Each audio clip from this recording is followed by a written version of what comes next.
සුබ දවසක් සියලු දෙනාට. මම සෙන්චි මාතොස් තරුෂ ප්‍රනාන්දු. අද අපි සතියේ බ්‍රසීල් ජුසු පාඩමේ ගී කොටසේ ගී පාඩමක් විදිහට එන මේ පාඩම තුනේ විග්‍රහ කරන්න සුපුරුදු විදිහටම කලින් සතියේ වගේම සෙන්සි ජෝන් වෙනාගේ pin escapes and turtle escapes පාඩමාලාවේ ඊටාම වැදගත් කොටසක් ඉදිරිපත් කරා. ඒ තමයි ජුජුත්සුහි පහළ පිහිටුමින් ගැලවී යාම සඳහා වඩාත්ම වැදගත් මෙවල. 6 වෙනි විලුමේ 7 වන කොටස. Single most important tool for escapes from bottom position in jujutsu. මෙතනදී කරන්නේ සෙන්ට් ජෝන්ටන් හා සාකච්ඡා කරනවා escape වීමේ අපිට වැදගත් වෙන මෙවලමක් ගැන. ඒ තමයි තරුෂේක පෙන්නයි V shape ආකෘතිය. සෝල කරලා මෙන්න මේ V අකුර මෙන්න මේක තමයි escape වීමේලා pin position වලින් escape වෙනකොට අපිට වැදගත් වෙන සෙන්සර් ජෝන් කරනවා පෙන්නලා දිනවා ඔන්න ඔය ආකෘතිය V ආකෘතිය V frame එක V රාමුවේ වැදගත්කම ගැන තමයි අත්දැකීම මේකේ කතා කරන්නේ. එහෙනම් මේ V රාමුවට අපිට ඇතුළත් වෙන්න පුළුවන් pin position සෙන්සර් එක ප්‍රධාන වශයෙන් තුනක් පෙන්නනවා side mount mount north south. ඒ මොකෙන් escape වුණත් පොදු ලක්ෂණය තමයි අපේ මෙවලම වෙන්නේ V shape එක. ඔය V shape එකට ප්‍රතිවාදියාව ගැනීම. ඒක තමයි මූලික මෙවලම. මේක කලින් සතියේ ගී බ්‍රසීල් ජුසු පාඩමත් එක්ක සත දෙනවා. අපි ඒක කතා කරේ insert වෙන තැන මේ සඳහා ඇතුල් වෙන තැන ධනිෂ ඇතුළත් කරන තැන සහ පාදයේ පහළ පාදයේ කෝණය ගැන තමයි ඒක කතා කරේ. ඒක මේකත් එක්ක ලින්ක් වෙනවා. මොකද මේ දෙක හරියටම කරාට පස්සේ තමයි අපිට මේ V shape එක හදාගන්න පුළුවන්. වැඩිදුර විස්තර වලට නම් මේ වීඩියෝ එක බලන්න යටින් දාලා තියෙනවා. එහෙනම් මේ V shape මෙවලම V shape රාමුව අපි කොහොමද මෙවලමක් හිතේ escape වීමේලා සැලකෙන්නේ කියලා අපි පොසිෂන් වලින් බලමු. මට ඔයාලට පේනවා ඇති මේ V shape එකට දරා ගන්න පුළුවන් ප්‍රතිවාදික පීඩනය. මම මේ chest frame එක හරියට ගියොත් මෙන්න මේ අවස්ථාවේදී මෙයා බර දීලා ඉන්නවා. මම මේ under pressure මට දරා ගන්න පුළුවන් මෙයාගේ අතපාද under pressure මට මෙයාගේ බර දරාගෙන ඉන්නට පුළුවන් frame එකේ. එයා තමයි වැටෙන්නේ. ඒ දරාගෙන නිකන් ඉන්නේ මම ඊට පස්සේ මම චලනය වීමට පටන් ගන්නවා. ඒක තමයි V shape එකේ තියෙන කාර්ය. මට ප්‍රතිවාදික බර දරාගෙන පීඩනය යටතේ චලනයේ frame එකට පසුපසෙන් චලනයේ දරාගෙන ඔහොමම ඉන්නේ නැහැ ගොඩක් වෙලා. තියාගෙන චලනය වෙන්න පුළුවන්.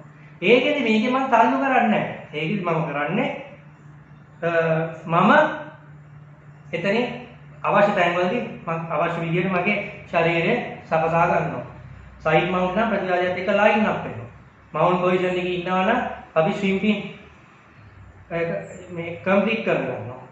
ඒ වගේ සයිඩ් නෝර්ත් සවුත් වල නම් අපි ඉන්වර්ට් වෙනවා. මේ කියන ආකාරයට අනුව තමයි අපි වැඩ කටයුතු සිද්ධ කරන්නේ. පසුගිය පාඩම් වලින් ආවොත් අංක 1 තමයි අපි සයිඩ් මවුන්ට් පොසිෂන් එකේ පින් දෙනකොට chest to chest යටතේ ඔයගොල්ලන්ට තේරෙන්නේ අංක 1ට මට ඕනේ near side hip frame එක ඕනේ. ඒතකොට මෙයා lock up කරගන්නවා cross space under hook please cross space and under hook. මේකේදී chest to chest අවස්ථාවේදී ඔබට පේනවා ගිය සතියේ පාඩම් knee එක hip pocket එකේ තියෙනවා මගේ පහළයා පහදේ ධනිසට වැඩි උඩින් තියෙනවා. දැන් මගේ අරමුණ වෙන්නේ මෙන්න මේ දකුණු ධනිස පොළවට ඉන්වර්ට් කරන්න ඕනේ ඩවුන්වර්ඩ් ඇන්ගල් එකකට. එතන මට පේනවා සරල ස්විම් එකක් පාවිච්චි කරනකොට පොළවට ඉන්වර්ට් කරලා දැන් මේ පොඩ්ඩක් තවුස නැගිටලා වෙන්න. මේ වේලා මෙන්න මේ V shape රාමුව අපි හදුවා. හරි. මේ අවස්ථාවේ මෙයා බරතරක් මෙයා මට බර දෙනවා. මෙතනදී මම ලයින් අප් වෙන්නේ කොහොමද? හරිද? මම මෙයාව තියලා මම මගේ ඔළුව මෙයත් එක්ක මොනව කරගන්නවා? ලයින් අප් කරගන්නවා. මෙම වීරාමුව භාවිතයෙන් මම මගේ ප්‍රතිවාදියව තල්ලු කරනකොට මට අවශ්‍ය නම් මගේ නිදහස් පාදය මෙන්න මේ රූප සටහනේ ආකාරයට වීරාමුවේ පාදය මත තබා අමතර තල්ලු කිරීමේ බලයක් ලබා දෙන්නට පුළුවන්. මම සිදු කරන නිරූපණය තුළදී මට ඊතරම් බලයක් අවශ්‍ය නොවන නිසා මම හුදෙක්ම මගේ වීරාමුවෙන් පමණක් තල්ලු කරනවා. දැන් මේ අවස්ථාවේදී මට ඊට පස්සේ ඔෆෙන්සිව් සයිකල් එකට යන්නත් පුළුවන්. මම නැගිටිනවා. ඊට පස්සේ නැගිටින්න නැත්තම් මෙයාගේ ආර්ම් එකට ඇටැක් වෙනවා. ඊළඟට අපි එනවා the mount position. මම box frame එක දානවා. right. තරුෂ මේ ආකාරයට යටින් ලොක් කර ගන්නවා. cross face එක දානවා මට මේකේ මේ ආකාරයට box frame එක අවශ්‍යයි. right? එතකොට elbow එක inside position තියෙනවා. දැන් මෙයා base ගන්නවා, base එක ගන්නවා. මට ඕනේ asymmetrical bridge එක. ඒ කියන්නේ තවස පොඩ මේ අත පෙන්නන්න. තවස ඔන්න දකුණු අතෙන් මම වාගේ පෙන්නන්න. අන්න right. මගේ පැත් මෙයා මේ අල්ලන් ඉන්න shoulder එකට මම හැරෙන්නත් ඕනේ. පොඩ අත උස්සලා පෙන්න. මෙන්න මේ shoulder එකට මම හැරෙන්න. asymmetrical චන්ද්‍ර රටාව bridge එක lock up කරගන්න. මට එහෙනම් අසම්මිතික පාද පිහිටුම frame වලින් තල්ලුව කන පොළොවට හැරෙව්වා cross face එක තදර දෙන්න. right? eyes වලින් headline එක දිහා බැලුවා. මගේ වම් පාදයේ මම පොළොව තද කරනවා. දකුණු පාදෙට මේ ආකාරයට. දැන් තවසර අත ගන්න විදියක් නෑ මේක කකුල් lock up කරගෙන කකුල් lock up කරගෙන දැන් පේන ඇති මෙතන අපේ ටාගට් එක වෙන්නේ මෙන්න මේ මෙයාගේ ධනිස්ස පිටුපස. එහෙනම් මට දැන් මෙයාගේ bridge එකෙන් පස්සේ මම ඊට පස්සේ මෙයාව මේ අර කතන්දරෙම තමයි තියෙන්නේ. මම එහෙනම් ඊට පස්සේ ස්විම් පින් එක දෙනවා මෙයාගේ ධනිස්ස මේක අස්සෙන් බහින විදිහට තමයි ගන්නට ඕනේ. පොළොවට ආනති වෙන විදිහට. ඒකටත් එන්න. එයා lock up කරගන්නවා. right?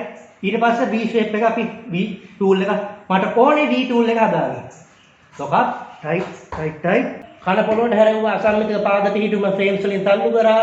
මෙයා මේ කකුල් වලින් මේක lock up කරගත්තා. මම වම් පාදයෙන් පොළොව තල්ලු කරනවා දකුණු පාදයට එන විදිහට eyes වලින් headline එක දිහා හොඳට බැලුවා. ඔය ආකාරයට ගියා. මම ඊට පස්සේ jackknife වුණා. පේනවා මෙන්න V shape එක. මෙයා දැන් බර දෙනවා. බර දෙන්න cross face එක එන්න අමාරුයි. මම මොකද ඒක කියලා guard position එකට එනවා. ඊළඟට north south position එකේදී මම frame ආකාරයෙන් තියාගන්නවා මෙහෙම.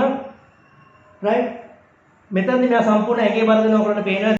මේ frame එකෙන් බර අරන් ඉන්නවා. head එක up කරා මේ බලන්න මේ තනුෂ මෙන්න මේ කකුලේ මෙන්න මේකෙන් තමයි පැද්දෙන්නේ. right?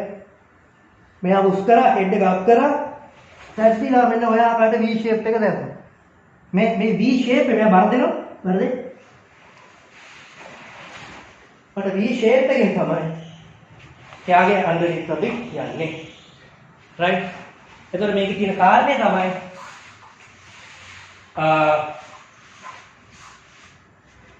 මේ tool එක තමයි පාවිච්චි කරන්නේ හැරිද ඒ විදිහට යන්නේ. පැහැදිලිද? ඉතින් එහෙනම් මේ දැන් මෙතන අපි මේ සතිය දිවිසු බාට ඉදිරියට කරන පන්තියේ ට්‍රේනින් ඉවරෙච්ච වහම අපි ඇඳුම් ගැන බෙල් ගැන වැඩි දැනගීමක් දෙන්න එපා. බෙල් ගැලවිලා එහෙම මේවලා දින හදිසියට කැට ගහ ගන්නවා දැන් ටෙක් පන්ති ඇතුළත ගැලවුණාම පස්සේ ටක් ගාලා ආයි මුලින්ම ටෙක්නිකලි ඒට ගන්නේ නැහැ. සා මේ පෙන්නුවේ සංකල්පීය වශයෙන් ඕගා රයිට් ස්විම් පින් එක දන්නේ සෙන්සර් යනාගේ වීඩියෝ එක බැලුවත් අර එක්තරා කවුරුණක් ප්‍රකාශ කරද්දී ඊට කලින් ඒවා සංකල්පීය වශයෙන් පෙන්නනවා. ඒතර කියන්නේ සෙන්සර් යනා ස්විම් පින් දන්නේ නැහැ. ඕවා ඊට පස්සේ ඔක්කොම ඒකාබද්ධ කරන ස්විම් පින් හරියට ඔය ස්ලයිඩින්ද ඒවා අපි ඒ වෙන කතා කරන මේ අද අපි කතා කරේ මේවල. ඔයාලට පේනදී මේවලම ගැන දැනුවත්භාවයෙන් පමණක් වුණා. ගොඩක් අවස්ථාවේදී ස්කේප් වෙන්න පුළුවන්. දැන් අපි තරුෂ ගත්තොත් අද සයිඩ් මවුන්ට් එකේදී වෙනත් කර්ම කාරණා ගත්තට පස්සේ ඇත්ත සාමාන්‍ය තද ක්‍රොස් ෆේස් එකක් එහෙම දෙනකොට ඒ රයිසින් ස්විම් ඒවා තියෙනවා.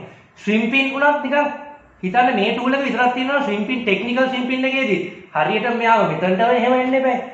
ඇත්තට ස්විම් පින් වලට just shift එකකින් උනත් හරියට මෙයාව තියෙනවා නම් මේක තියෙනවා නම් මේකේ ෆ්‍රේම් ශක්තිමත් නම් මේ ක්‍රොස් ෆේස් එකට එච්චර බලපාන්නේ නැහැ. එහෙනම් මේ නිකන් පොඩි shift එකකින් විතරක් මෙයාගේ මේ insertion point එකේ හරි නිසා පොඩි නිකන් just shift. It's not a solid swim pin. ඒ වුණත් මෙයාට V shape එක හැදෙන්න පොඩි. දැන් මට බර දෙන්න බෑ.